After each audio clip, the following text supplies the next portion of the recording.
વાત કરીએ metro city અમદાવાદની તો અમદાવાદ મહાનગરપાલિકાની અલગ અલગ કચેરીઓ અને એકમોમાં કુલ 1851 બાઉન્સરોને નોકરીએ રાખવામાં આવ્યા છે।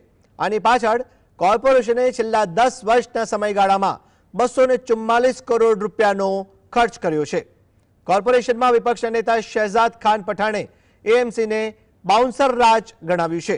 વિપક્ષનો આરોપ છે કે એએમસીના અધિકારીઓ સામાન્ય પ્રજાને પ્રાથમિક સુવિધાઓ પૂરી પાડવામાં નિષ્ફળ સાબિત થયા છે। લોકોની સમસ્યાઓ સાંભળવાને બદલે બાઉન્સરો ગોઠવી દેવાય છે। એસવીપી હોસ્પિટલમાં દર્દીઓ કરતાં બાઉન્સરોની સંખ્યા વધુ હોવાનો દાવો પણ કોંગ્રેસના નેતાએ કર્યો હતો। જનતાના ટેક્સના નાણાંનો આ રીતે દુરુપયોગ કરવા હોવાનો પણ આરોપ લગાવ્યો છે। इसमें 1851 बाउंसरों को अहमदाबाद म्युनिसिपल कॉर्पोरेशन ने रखा गया है।